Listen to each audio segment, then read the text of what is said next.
we try to do chapter 5 and chapter 6. Мы попытаемся пройти 5 и 6 главу. If we do 5 and 6 today, then we are done with the stories of Если Daniel. 5 и 6 мы пройдем, то мы разберемся с историями книги Даниила. And then tomorrow morning we can come back and we can start working on the visions of Daniel. И завтра мы сможем вернуться и начать работать с видениями Даниила. So enjoy the easy day today. Поэтому наслаждайтесь легким днем сегодня. Tomorrow it's back to thinking hard again. А завтра придется поднапрячь мозги. But the good news is we've kind of already studied chapter 7. Но хорошая новость в том, что мы уже немножко как бы начали изучать Библию. Because the vision of chapter 7 centers on 4 beasts. Почему? Потому что видение в 7 главе, оно сосредоточено на 4 животных. And the 4 beasts we're going to see are going to match the statue from chapter 2. И как мы увидим, что эти 4 животных, они соответствуют 4 частям статуи в 2 главе. That's why it's important we understand there are only 4 empires in chapter 2. Поэтому важно понимать, что во 2 главе только 4 империи рассматриваются. The feet is not a 5th empire. Поэтому, опять же, вот эти ступни ног, они не 5-я империя. It is an extension of the 4th empire. Это продление 4-й. When we see in chapter 7 there's going to be 4 beasts. Когда мы говорим о 7 главе, то будет 4 животных. But then there are going to be horns that come up as an extension of that 4th empire. Но у 4-го животного будет 10 рогов, которые будут расти, как это продление 4-й империи. So don't forget everything you learned in chapter 2. You're going to need it again tomorrow. Поэтому не забывайте то, чему вы научились во 2 главе. Вы подчеркнете эту информацию еще раз дальше. And you're going to need it on Friday. И в пятницу вам нужно будет вспомнить. Because there will be a test on Friday. Потому что грядет тест. This Friday. Yes. Да, да. 2 days. Да, через 2 дня. I'm going to give you a Daniel test on Friday. Поэтому в пятницу будет тест по Даниилу. And then next week you'll get a revelation test on that Friday. А следующую пятницу, через неделю, тест по Откровению. Okay? Хорошо? Okay. Ага. The last time I was here was 2013. В прошлый раз, когда я был здесь, это в 2013 году. And I taught the last class before graduation. И это был последний предмет перед выпуском. Я преподавал. And I told all the students if they don't pass Daniel and Revelation, they don't graduate the school. Поэтому всем сказал, не пройдете, завалите курс по Даниилу Откровению, школу ты не закончите. So everybody was very scared that I was going to give them a very tough test. Все, значит, напужались сильно, потому что будет тест очень строгий. But they passed. They did very well. Но все-таки прошли. And you're going to do well also. Поэтому я думаю, вы также все это дело пройдете. Okay, let's turn to chapter 5. Хорошо, давайте откроем 5 главу. In chapter 5 we are introduced to Belshazzar. Итак, в 5 главе нам представлен Валтасар. And sometimes people get confused because Belshazzar is very close to Belteshazzar. Значит, иногда люди впадают в замешательство, потому что Валтасар, он очень похож на в наших заметках, как оно там Ну, Валтасар Даниил, типа одно и то же имя. So it's Daniel wrote, it says, Yeah, Daniel was given a new Babylonian name, and the name he was given was Belteshazzar. Да, Даниилу было дано вавилонское имя, и его имя по-другому пишется. You'll see in verse 12 В стихе 12 вы видите, that Daniel was given the name Belteshazzar. что Валтасар, but in our Bible it's the same. Is it really identical? I thought so. Да, У нас везде одинаково. Yeah, we have it the same. Okay. It's not the same in Aramaic. Но по-арамейски эти имена по-разному пишутся. There's a little TE in the middle of the Aramaic name. Поэтому в середине арамейского имени TI там добавляется. So just don't let yourself be confused with that. Поэтому не обманывайтесь. But we already confused. Okay. No, we were not confused. You were not confused, but I made you confused. No. Yeah. Я говорю, мы вообще жили мирно и спокойно, никто нам не мешал. Теперь я говорю, вы нас Ага. Okay. It's a little bit of a surprise to us because we turned the page from chapter 4 to chapter 5. Ну, для нас немножко сюрприз, мы перелистнули с 4 главы на 5. And all of a sudden, there's no more Nebuchadnezzar. И внезапно Навуходоносора нет.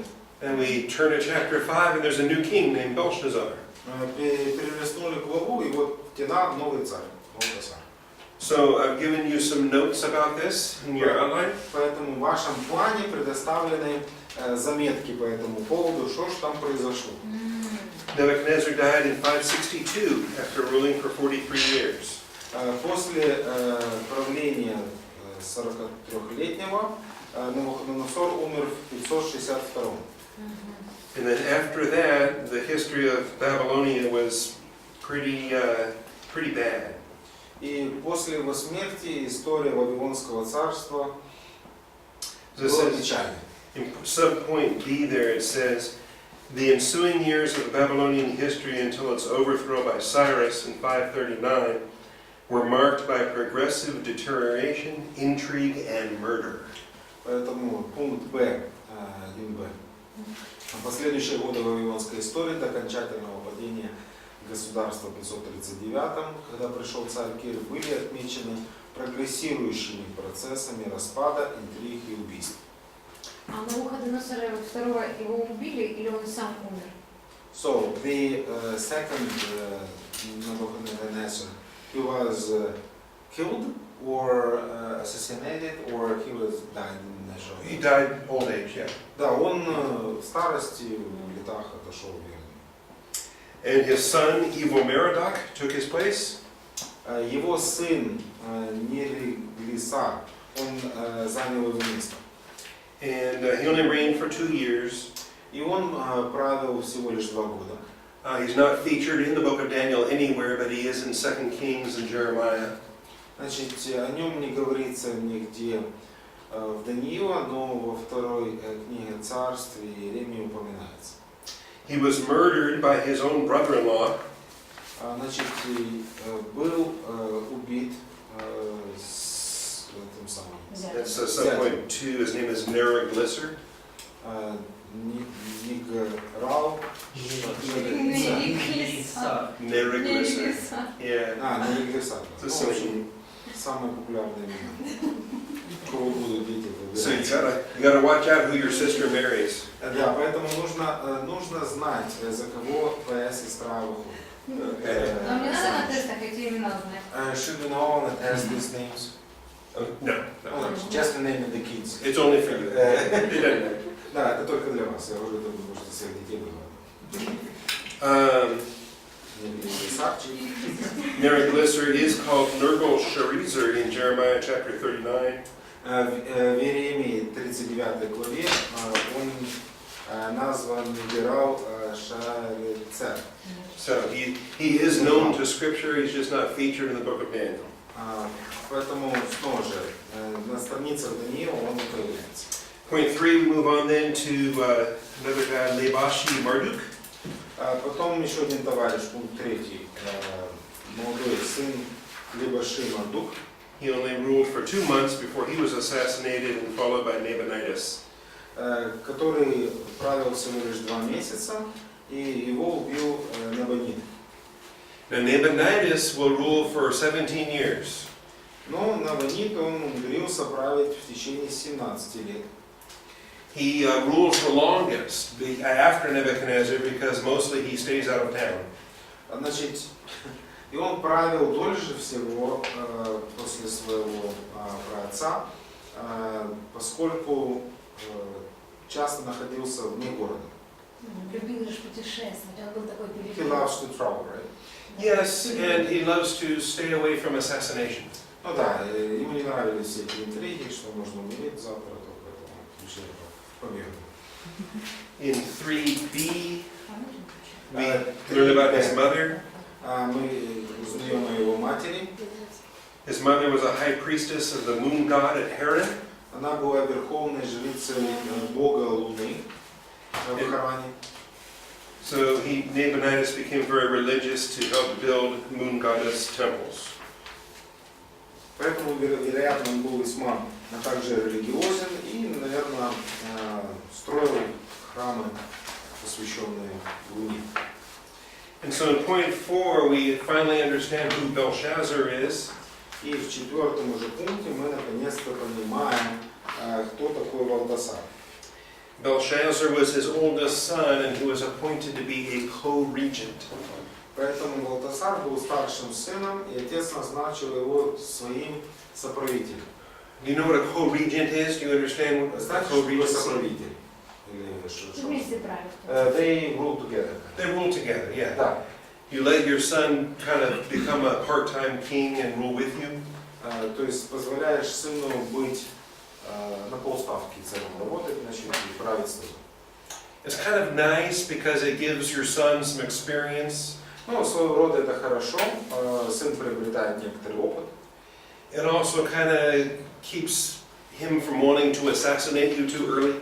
И также отбивает охоту у сына быстро расправиться с этим. If you go ahead and share the kingdom for a while, and he's less likely to murder you if you give him some power. Поэтому менее вероятно, что тебя отправят на свет, но если ты поделишься со своим сыном властью. Okay, so in the subpoints of point 4 then, Nebuchadnezzar is referred to as his father. 4-го пункта Навуходоносор упоминается как отец Валтасара.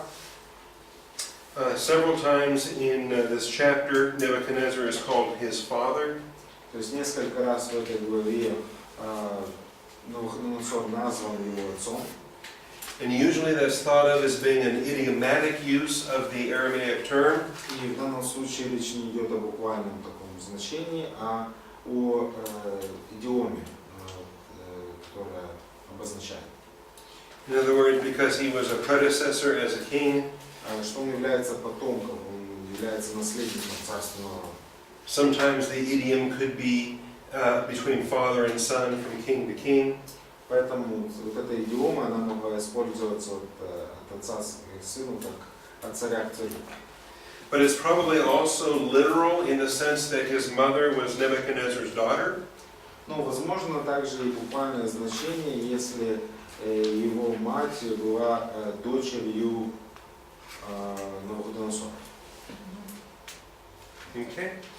And Можно вопрос? May I ask a question? То, что это не его родной отец, да? А как мы из текста это видим? Ну, So в тексте he is написано. not the strictly the father. He is how we know from text itself. the text itself, well, it uses the term father. Ну, в самом тексте используется термин отец. We can bring Matthew 1:1. And yeah, and it's often idiomatic, like Снова же это в плане идиома. the son of Abraham, the son of David. Родословие Иисуса Христа, сына Давидова, сына Авраама. There are a lot of generations in between, И поэтому мы понимаем, что между Авраамом и Давидом есть много. and that's okay in Hebrew, Да, это нормально для евреев. and that's okay in Aramaic. Это нормально, как It's not okay in English, Ну, на английском не нормально. or maybe Russian and Может быть, на Ukrainian. русском Or, или украинском. okay, Не знаю. so we would say, my father's name is Bob. Поэтому мы можем сказать, моего отца зовут Боб, My name is Bob. My son's name is Bob. меня зовут Боб, сына моего зовут Боб. Первый, был второй, был третий, да? But my father's father was Ralph. Но отца моего отца звали Ральф, And then Ralph's father was Joseph. а его отца звали Иосиф. And so if I'm going to talk about Ralph and Joseph, I need to talk about my grandfather and my great-grandfather. Поэтому если я говорю о праотце и праотце, да, получается, то я буду говорить о дедушке и прадедушке. And then, I don't know what you do in Russian, but in English, we just keep adding greats. Поэтому, не знаю, как в русском или в украинском, но в английском получается ну вот мы добавляем пра, а не грэн-грэн добавляем. You do the same thing in Russian? Yes. Great, Да, пра-отец. great. Yeah. Okay. Это все понятно. Ну, вот, Yes, it's all understandable. вот у меня спросят, откуда ты знаешь, что это не родной отец? Ну, места, вот что If это somebody родной would отец? raise the question to me, why are you making this statement from where in the text, you know, this is not the straight lineage from Да, father вот, to the вот son. эти просто все линии, вот эти все Шалаби, Мардук, где они все написаны? So all these Абунит, Набанит. other Shalom, Marduk and others, Oh, yeah. they're not listed in the Bible. So, They are in the Bible, but they're not in Daniel. ну, они есть в Писании, но их нет в Данииле. В Иеремии, то есть оно по истории есть, просто... So it is in the history, in Jeremiah, but Yeah, it's in Jeremiah, it's in the other books of the Bible, in 2 Kings. да, это есть в Иеремии, есть в других книгах Ага, всё, я Библии, поняла. во второй, четвертой книге Царств. And it's also known in the secular history of the day. И также это известно из светской истории. Ага. Ну, вот я про это. We actually have very good history for the Assyrians and the Babylonians. Поэтому, что касается истории, то относительно истории Ассирийского царства, Вавилонского, у нас очень хорошие данные. And really, from Babylon, Persia, Greece, and Rome, we've got excellent historical records. И по сути, начиная с Вавилона, Персии, Греции и Рима, у нас сохранились превосходные исторические данные. Even before Babylon, with the Assyrians, Даже еще до Вавилона, Ассирийское царство, that's really where the most comprehensive historical documentation begins for us today. и это, по сути, оттуда начинается наиболее полное собрание исторических данных, которые у нас есть на сегодняшний день. Okay, good question. Хороший вопрос. All right. A significant thing about the co-regency comes into play here in chapter 5. Значит, важный момент вот этого соправительства, он выступает в 5 главе.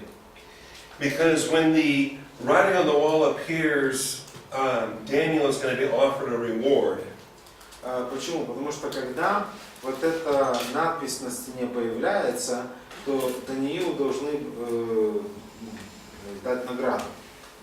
And the reward is, you'll see down in verse 16, Мы видим дальше в стихе 16, that you will be made ruler as the, or authority as the third ruler in the kingdom.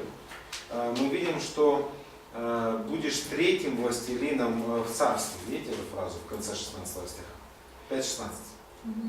And the award to make him the third ruler of the kingdom would be a bit of a puzzle or be kind of confusing. Поэтому вот эта фраза «будешь третьим властелином царства» это как? Ну, с какой стати? Until we understand the nature of the co-regency between Belshazzar and Neriglissar. Поэтому если мы не понимаем вот этой природы совместного правления между Валтасаром Actually, Nabonidus, not. и Небонидус. Небонидом. Okay. So once we understand the co-regency, then it makes more sense now that Daniel will be offered to be the third ruler of the kingdom. Поэтому, когда мы понимаем вот это соцарствование совместное, то мы теперь имеет смысл, что Даниилу, по сути, предложили быть третьим царем в империи.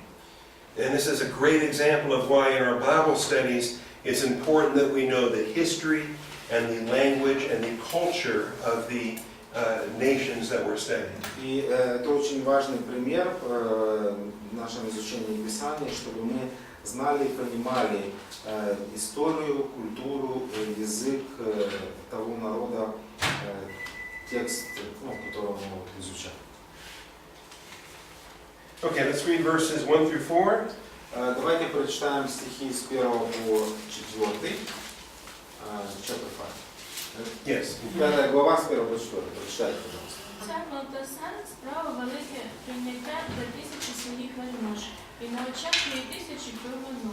Коли вино опанувало розум, Валтасар наказав принести золотий та срібний посуд, який виніс був його батько Навуходоносор із храму, що в Єрусалимі, щоб із нього пили цар та вельможі його жінки та його наложниці. Тоді принесли золотий посуд, що винесли з храму Божого дому, що в Єрусалимі, і пили з них цар та вельможі його, жінки його та його наложниці. Пили вони вино і славили богів золотих та срібних, мідяних, залізних, дерев'яних та камінних. Okay. Thank you. Спасибо. So the king is throwing a great party. Здесь мы видим, что царь устроил большую вечеринку. All of his leading nobles have been invited. Все вот эти господа, вельможи были приглашены. Also all of his wives and his concubines. Все его жены и наложницы. That's a great big party. Поэтому вечеринка была еще там. Okay. And they're using the cups and the dishes from the plundered temple for their party. И они начали использовать утварь, взятую из храма на этой вечеринке. And they're worshiping, praising the gods of, basically the gods of wealth in verse 4. И согласно стиха 4 они славили богов золотых, серебряных богатств. Okay. Anywhere in those first 4 verses, did you see anything about armies? Soldiers, armies? Значит, в этих первых 4 стихах вы заметили что-то тут про солдат, про армию? Нет. Nope, there's not a hint, there's not a... Даже намека нет. But if you look to the last verse of the chapter, Но если вы посмотрите на последний стих этой главы, or the last 2 verses, 30 and 31, 30-31 стихи. this is the night that Belshazzar dies. В ту же самую ночь Валтасар, царь халдейский, был убит. This is the night that Babylon falls. Это та ночь, в которую Вавилон пал. Darius the Mede is going to receive the kingdom on this night. Дарий Медянин, он принял царство. And the Babylonian Empire is ending while the Medo-Persian Empire begins. Поэтому этим завершается Вавилонское царство и Медио-Персидское начинается. And what we don't read about in verses 1 through 4, we know about because of history. Ну, то, чего мы не читаем в первых 4 стихах, мы знаем из истории, что происходило в эти дни, в этот день. Is that Belshazzar was feasting and celebrating while a Persian army was besieging Babylon. Этот Валтасар устроил все это пиршество во время того, когда Дарий окружил Вавилон и взял его в кольцо. And it's in your notes in point 2, subpoint A. Это в ваших заметках пункт 8а. Понятно, почему Даниил говорит, оставь себе все это. Now it's clear why Daniel says, leave it to your own, like, what you're offering to me. Yes. Ну да. Yeah. Also, it's not much of a prize if you're offered an award and you know that the Persians are going to kill you. Ну да, особенно, скажем так, шкурка выделки не стоит. Если тебе предлагают царство, и ты знаешь, что скоро тебе секир башка, то, значит, смысла брать это царство. Yeah. Okay. The massive walls of Babylon could not be breached. Поэтому они считали, что вот эти массивные стены Вавилона, их просто невозможно преодолеть. And they had 20 years of food stored up within her walls. Поэтому плюс в стенах города пищи на 20 лет. And because the river flowed through the city, they had water provided for her inhabitants. Плюс через город течет река, поэтому для населения воды полный-полно. It's actually going to be a problem because that's how the city falls later on. Но по сути это как раз и стала река проблемой, поскольку именно из-за реки город и пал. The Persians will divert the river and they will go through where the water would enter.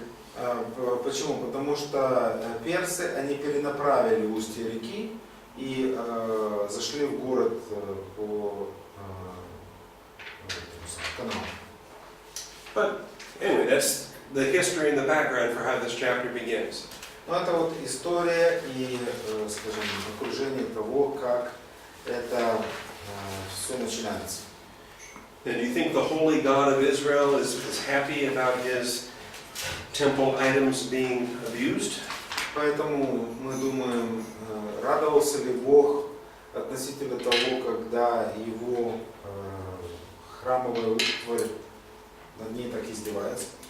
Right. No, it's not good for the holy items of the temple to be abused in this way. Поэтому это не очень хорошо, когда со святыми вещами, принадлежащими храму, так вот поступают. And so the hand of God appears and starts writing on the wall. Поэтому мы видим, что рука появляется, начинает что-то писать на стене. You can imagine how creepy that would be to see that. И можно себе представить, насколько это странным было вот это вот видение. Just to see the back of a hand and the writing as it takes place. Когда появляется часть руки и начинают что-то там водить на стене. And then the graffiti that shows up on the wall. И тут граффити появляется. They didn't have a whiteboard and markers. Да, не было стены и маркеров. So now we have the justification for graffiti. That's right. Теперь у нас есть оправдание для граффити. But only God can do the graffiti. Но только Бог может это сделать. Okay. And so look at the group that he summons. Итак, посмотрите на группу, о которой идет речь. In verses 7 and 8. Стихи 7-8. Once again, it is the spiritual advisory board. Снова мы видим этих халдеев и гадателей. The same crowd that we saw before in chapter 2. Та же самая толпа, которую мы читали во 2 главе. And also chapter 4 when И в 4 главе. the magicians were consulted there also. Там тоже призывались эти мудрецы.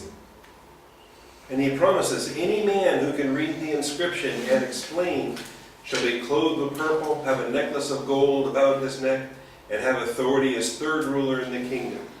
И здесь мы видим, он обещает, кто прочитает написанное, объяснит мне значение его, то будет облечен в багряницу, и золотая цепь будет на шее у него, и третьим властелином будет царство.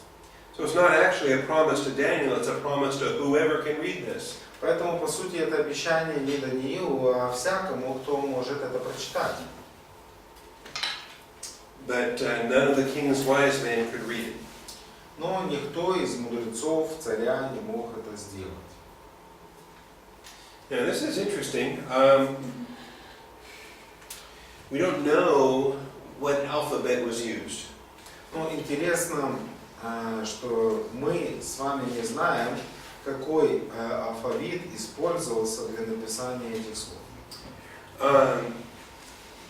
Because the actual words, mene, mene, tikel, ufershin, those are Aramaic words. Потому что действительно слова мене, что там,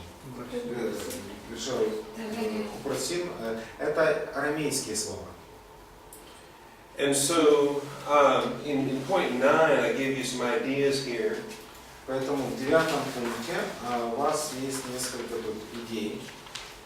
If they were written in Aramaic letters, если они были написаны на арамейском языке, then everybody in that room could have read mene, mene, tikel, ufershin. То по сути все в комнате, находящиеся там, могли это все дело прочитать. They would have known the words, they might not have understood the message.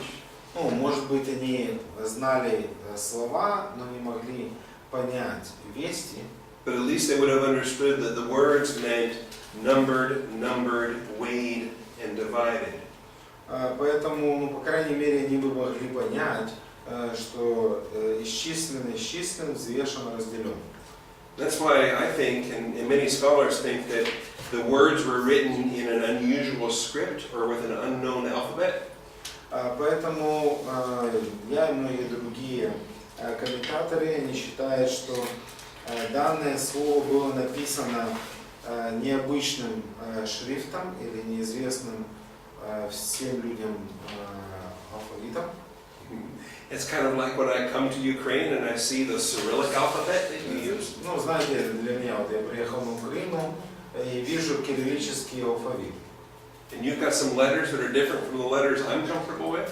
И, значит, я наблюдаю какие-то буковки, которые отличаются от тех, которых я видел еще будучи мальчиком. But some of them are a lot like Greek, so I'm more comfortable with those. Ну, некоторые буквы все же похожи немного на греческий, поэтому с этими буквами поудобней.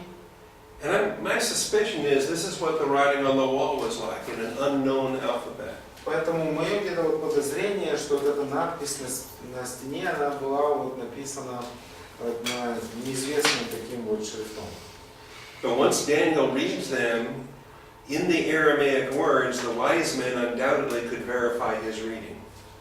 Поэтому, когда Даниил прочитывает эти слова, то эти мудрецы, они без сомнения подтверждают его, скажем, образ мышления. Можно вопрос? Question. Мы тут пытаемся с еврейским разобраться. 9-я надпись, да? So we try to get into the inscription in point 9. Yeah, I skipped ahead a little bit. То есть, как-то, во-первых, ну, читается слева направо, не так, как вообще должно читаться. И как-то оно звучит по-другому, ну, нежели переведено на русский. So it is, if you try to read, it's a little bit different from the transliteration what we observe in the Russian text. Ну, это, может, не имеет значения, но But просто... maybe it's not so much a big deal, but just the way it is. Oh, the translation notes in point 9? No, if you try to pronunciate the reading of the inscription in Aramaic with transliteration of the words in Russian, they are different. But it's probably not a big deal. Okay. Ну, он говорит, хорошо. How does it look like in Russian? А если читать, то оно получается нем, получается But it looks like нем. nem. Нем, ток или тек, и потом ним, ра, пу. Okay, yeah. Your Aramaic characters are all messed up. Ним, ра, пу. Ну, тут у вас арамейские огласовки, они все перепутались. Yeah. That's bad. Да. Aramaic text. Это тут плохо написано. Окей. по-английски. Все, хорошо. Читайте в Писании. Окей. Ходите на собор. Can you see? Oh, Нем. no, something like that. Name. Take over the Russian. Yes, understand. Okay. Ага.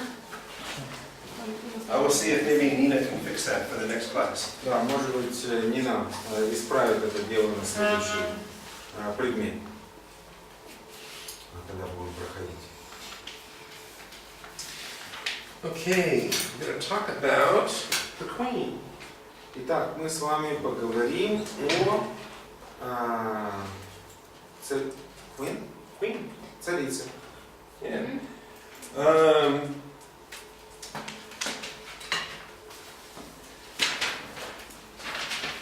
Let's look at the Queen in verse 10. В стихе 10, в стихе 10. Because, see, all of the wise men tried to read it in verse 8 and nobody could. Значит, смотрите, все эти мудрецы, они не могли прочитать, пытались, но не прочитали. I like the description, let me back up in verse 6. Look how scared he is. Поэтому мы можем видеть в стихе 6 он был весьма напуган. His face grew pale. Почему? Потому что он изменился в своем лице. His thoughts alarmed him. Его мысли смутили его. his hip joints went slack, связи члесу его слабли. and his knees began knocking together. Его колени, они стали значит, аплодировать. That's pretty vivid, I think. Значит, достаточно такая картинка. And he's about as scared as a person can get. Поэтому, ему стало страшно, насколько это возможно. And it gets worse in verse 9. В стихе 9 еще хуже становится. Because none of the wise men can read the writing on the wall. Почему? Потому что ни один из этих мудрецов не смог прочитать надпись на стене. Okay, then in verse 10, the queen entered. Но в стихе 10 царица входит. And she had not been in the banquet hall before. И она не была на этом банкете все это время. But she's entering now that everyone's in a panic. Поэтому она заходит сейчас, когда все в панике. Who do you think this queen is?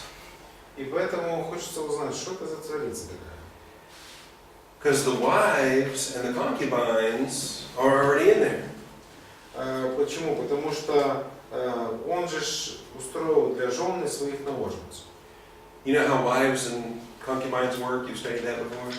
Вы изучали ранее, как в чем, скажем так, It's a big problem. как это все дело там работало с этими женами и наложницами. Большая проблема. Yeah, it's a big problem that kings like to multiply wives. You know, in polygamy with a harem. It's not a... It's a big problem. Да, это большая проблема, потому что когда царь начинает полигамию, умножает себе жен, наложниц. Yeah, God designed marriage for one man and one woman. Потому что Бог, Он устроил брак для одного мужчины и одной женщины. But Solomon and even David struggled with polygamy. Соломон и царь Давид также имел вот эти трудности с полигамией. And then if you have all of these wives and that's not enough, then you have to add concubines as well. И значит, если у тебя есть вот эти жены, и если их недостаточно, то есть еще наложницы. Sadly, the king is destroying his own soul's capacity for marital intimacy. И таким образом, печали, царь уничтожает способность своей души к близким интимным отношениям. Anyway, I'm not going to teach about polygamy today. Ладно, про полигамию я сегодня преподавать не буду. But it is an interesting study because it's so alien to anything we are accustomed to. Но это интересное изучение, поскольку оно, снова же, для нас подобная практика, она чужда. And so when you have a whole bunch of wives and a whole bunch of concubines, which one is called the queen? Поэтому, когда у вас куча жен, куча наложниц, какая из них царица? Наверное, первая самая. Probably the first one. Может, за мамой? Что? Может, за его мамой?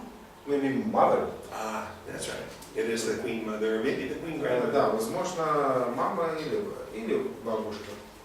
You're both right. Вы оба правы в таком случае. Usually a king will select his very first wife to be the number one queen. Обычно царь выбирал первую свою жену, номер один царицу. Unless he gets mad at her and fires her and makes a younger one his queen. За исключением, если он там разозлится на нее, уволит. Что царицы делали? What their function was. Приходили и подсказывали мужьям. They were coming and advise husbands. No, they're making babies. Нет, они рожали детей. And they're... But see, But the destiny of babies often the same. sometimes the women will compete with one another. Иногда эти жены там соревнования друг с другом устраивают. Because they want their sons to be the next king. Почему? Потому что они хотели, чтобы их сын стал следующим царем. King Herod, by the way, is a great example of this. И царь Ирод, он, ну как, в некотором смысле великолепный пример в отношении таких. King Herod had 10 wives over his lifetime. Значит, в течение жизни у него было 10 жен. Many of them at the same time. Многие из них были женами одновременно.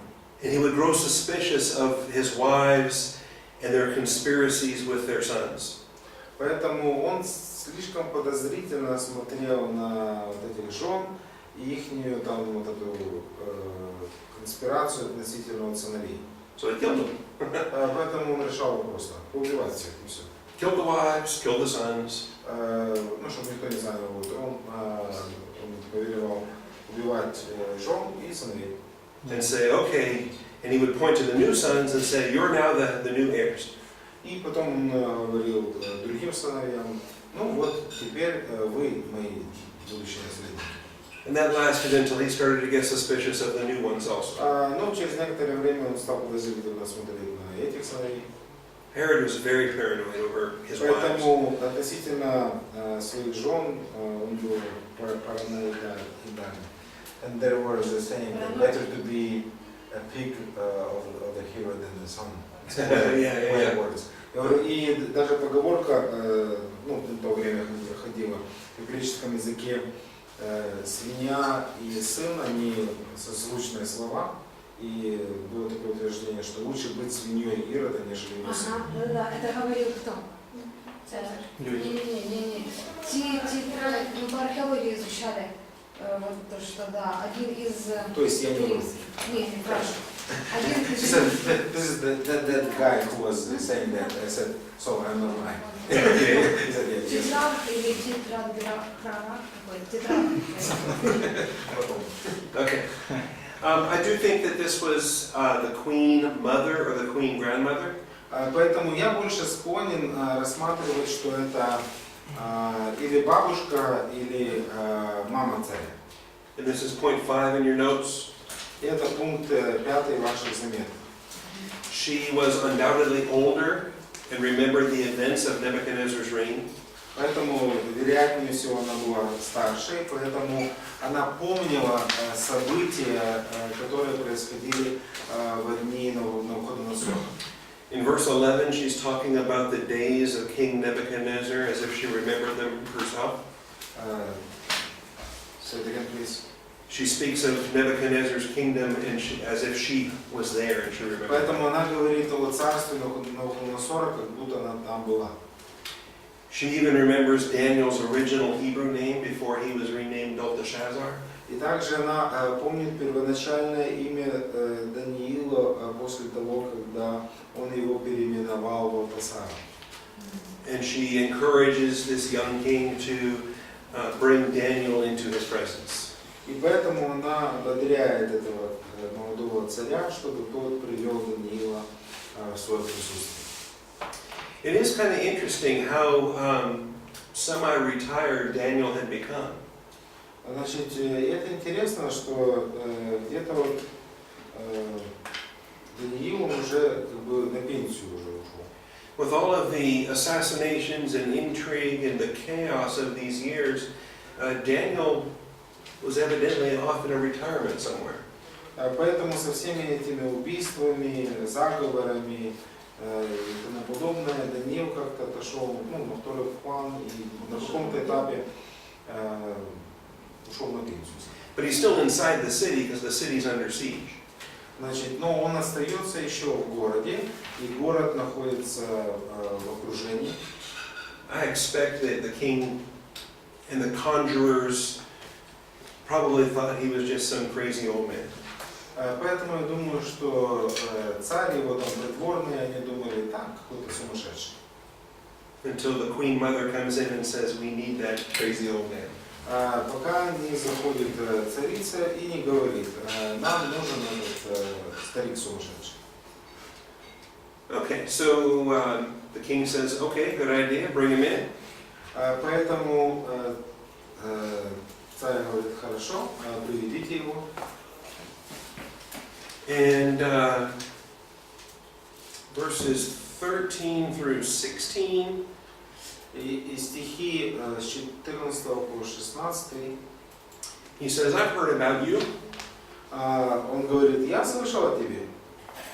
A spirit of the gods lives in you, Значит, дух богов живет в тебе, and you can interpret dreams, и ты можешь истолковывать сны, and you can do what none of my magicians can do. значит, и ты можешь делать то, чего другие волхвы мои не могут делать. So if you read this text and interpret it, I will make you third ruler in the kingdom. Значит, если ты все это правда, то ты будешь третьим в царстве. And I love what Daniel says in verse 17. He says, keep your reward and I want it. И мне нравится, как Даниил отвечает, что свою награду оставь при себе. And he's going to use this as an opportunity to witness to the king. Но он использует эту возможность для того, чтобы засвидетельствовать царю. He's going to tell him about El Elyon, God Most High. Поэтому он говорит о Всевышнем, Эль-Эльон. He's going to tell him about how Nebuchadnezzar came to know God Most High. Он также говорит ему, как Навуходоносор, он познал Всевышнего. And also the animal chapter when Nebuchadnezzar lost his mind. И также он говорит об этой главе, когда Навуходоносор потерял свой ум и превратился в животное. Do you see that in verses 20 and 21? Поэтому мы можем видеть это в стихах с 20 по 21. Daniel is telling him about the episode when Nebuchadnezzar was given the animal mind. И Даниил говорит ему, напоминает об этом эпизоде, когда ум Навуходоносора помрачился. And how he was out back living with the donkeys and eating grass. И когда он жил вместе с дикими ослами и ел траву. Now, why would he tell him all those stories? Зачем он ему все эти истории пересказывает? Read verse 22. Стих 22. Прочитайте. И ты, сын его, Валтасар, не смирил сердце твоего, хотя знал все это. Yeah, see, Belshazzar knew that story. This wasn't the first time he heard this Как story. видите, что Валтасар, он знал эту историю. Everybody in Babylon knew about the 7 years Nebuchadnezzar was out of office. Все в Вавилоне знали, что в течение 7 лет Навуходоносор, он не занимался царскими делами. If the king loses his mind for 7 years, people know that. Ну, если царь, крыша поехала на 7 лет, то люди знают об этом. And usually, why do you think the king got his, Nebuchadnezzar got his throne back? Why do you think that happened? И снова же, почему этот царь получил свой трон назад? Почему это произошло? Because this is a culture that doesn't have any problem with assassinations. Потому что мы здесь видим культуру, которая, скажем так, проблем с того, чтобы убрать человека, не было. So there's the king living like an animal, his nails are growing, he's eating grass. Ну вот царь живет как животное, ногти у него растут, травку жует. I think there would be a son or a general or somebody is going to kill him and make themselves king. Разве что сложно появиться какому-то там сыну генералу или еще кому-нибудь, кому царство захочется, убьет его тихонечко и царя. So who do you think was holding the kingdom together during that entire time while Nebuchadnezzar was in the backyard eating grass? Поэтому возникает вопрос, кто все это царство содержал вместе, когда царь Навуходоносор пас себе там в садочке травку. Может, Даниил? Maybe Daniel. That's my guess. Это моя догадка. That's a good opinion. Это хорошее мнение. I have many opinions. А? I have many opinions. Да, у меня есть много идей. Okay. Can't prove it, Нельзя доказать. but I find it interesting to think about. Я вот интересно вот так думаю об этом. And in verse 22, Belshazzar, the young man, he knows the story. И в стихе 22 этот Валтасар, молодой человек, он знает эту историю. But he doesn't understand the doctrine. Но он не понимает учения. He doesn't understand the Bible teaching about humility. Он не понимает того, что Библия говорит о смирении. And how God Most High works. И о том, как Бог Всевышний, Он работает. How God Most High gives kingdoms and removes kingdoms. Как Бог Всевышний, Он поставляет царей и низвергает их. See, think about it. There are unbelievers, they know the Bible stories. Many unbelievers know the Bible Поэтому stories. многие неверующие не знают библейские истории. They've heard about the lion's den. Они там слышали о львином льве, Or maybe they've heard about Noah and a boat with animals on it. или там о Ное, или же ковчеге. Or maybe they saw a movie about Moses and parting the Red Sea. Может, слышали о Моисее, который разделил Мертвое море. See, unbelievers might know the story, but do they know the doctrine? Do they know the Bible teaching of those Поэтому stories? неверующие не могут знать историю, но знают ли они это учение, которое стоит за этими историями? See, Daniel rebukes Belshazzar and says, "You have not been humbled." И здесь мы видим Даниил, он в упрек ставит Валдасару и говорит: ты не смирился. You've exalted yourself against the Lord of heaven. Ты превознес себя против Бога небес. And you're using the very cups and dishes from the temple for your big party. И для своей большой вечеринки ты использовал утварь храмовую. And so this is why Belshazzar is coming under judgment. Вот почему Валдасар, он попадает под суд. It's not the discipline of a father to a child. И в данном случае здесь речь не идет о дисциплине отца и сына. It's not the loving discipline that the father assigned to Nebuchadnezzar. Это не та любящая дисциплина, которую Бог приписал Навуходоносору. Remember, loving parental discipline is instructive and corrective. И помните, да, когда мы говорим об отцовской дисциплине, она содержит в себе элемент наставления и исправления. And this is not that. А тут мы такого не наблюдаем.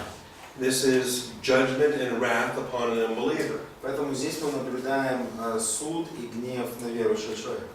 This is the end of the head of gold and the beginning of the chest of silver. Поэтому это конец золотой головы и начало серебра. And that's what the message is about with Mene, Mene, Tekel, Upharsin. И в этом вся суть этой вести. Мене, Теkel, Upharsin. Point 10 is the interpretation. Пункт 10 это истолкование. God has numbered your days, and that number is up. Бог исчислил твои дни, и им пришел конец. We know that our days are numbered before there's even one of them. Ну, мы знаем, что наши дни исчислены, даже когда еще ни одного из них нет. Isn't that Psalm 139? 138 есть. Teach us to number our Он days. говорит о том, еще. number our days, it's That we may present to you a heart of wisdom, and that you have numbered our days before there was even one of them. There's two different songs that talk about that. значит, Псалом 138:12. Anyway, we know the principle. Ну, мы знаем принцип, да. Научи нас так исчислять дни наши, чтобы нам приобрести сердце мудрое. Before we were ever born, God set the number of days that we're going to live on this earth. И поэтому из 138 псалма мы знаем, что до того еще, когда ни одного дня не было, Господь знает точное количество дней, отведенных нам на земле. And thankfully, God did not tell us how many that's going to be. И благодарность Богу, но нам Бог не говорит о том, сколько нам отведено. My mother had 70 years. У моей матери было 70 лет. My friend Steve Arnold had 50. Мой друг Стив Арнольд 50. The man I went to Africa with last summer, Человек, с которым я прошлым летом в Африке ездил. he just suddenly died in December. Он внезапно умер в декабре. And we had no idea because he was in great health. И, скажем, никто не знал, вроде здоровье великолепное. A little bit older than me, but not much older. Он немного старше меня, но не слишком. We were walking all through Africa, all over the place last summer. Да, и летом мы там по всей Африке побегали, по всем местам. And we never had any idea that he was going to be in heaven later that same year. И у нас не было даже подозрения, что к концу года его уже не будет. That's why I think it's important for each one of us to live one day at a time and glorify Christ every single day. Вот почему я думаю, что для каждого из нас очень важно каждый день жить во славу Господа изо дня в день. Because we don't know when our last day is going to be. Потому что мы не знаем, какой будет последний день. I wasn't promised today. I wasn't promised today. You weren't promised today. None of us were promised. Да, никому из нас ничего не обещано в этом поле. But I woke up Но я буду узнать, at 2 o'clock in the morning да, в 2 часа утра. and said, okay, it's a new day. И я открываю глаза и думаю, хорошо, новый день. Say, thank you, Father. И говорю, спасибо, Отче. I'm going to use this day to glorify your Son. Я буду использовать этот день для прославления Твоего Сына. Okay. Tekel, you have been weighed in the scales and found deficient. Итак, мы видим, ты был взвешен и найден легкий. Tekel means weighed. Текл означает взвешен. And then divided. You have been И divided. дальше мы видим разделен. Your kingdom has been divided and given over to the Medes and the Persians. Поэтому царство твое будет разделено между медянами и персами. Now the combination Medes and Persians there is very important. И вот это сочетание меда персов очень важно. They are always a divided kingdom. То есть это всегда было такое разделенное царство. It is always understood to be a hyphenated Medo-Persian empire. То есть всегда рассматривалось не как одно целое, а медо-персов. I'll explain this tomorrow when we talk about the ram that has the 2 horns. Поэтому завтра мы когда будем говорить об этом агнце, который имеет 2 рога. Because in chapter 7, this chest of silver is represented by a ram, a beast, and that beast is better than Lloyd Meyer's beast. That beast is a ram with 2 horns. Поэтому в 7 главе этот зверь, он представлен этим животным, который имеет 2 рога. And it's the Medes and the Persians. Это Миды и Персы. We'll talk about that tomorrow. Поэтому завтра больше поговорим о этих вещах. Just notice in this verse that they're connected. Но обратите, что в этом стихе они вместе связаны. And remember tomorrow that this beast has the 2 horns. И помните, что завтра, что у этого животного 2 рога. Because Medo-Persia is always, always, always, always connected. Потому что Медо-Персы, они всегда и всегда связаны. And I say that because there are some bad books about the book of Daniel.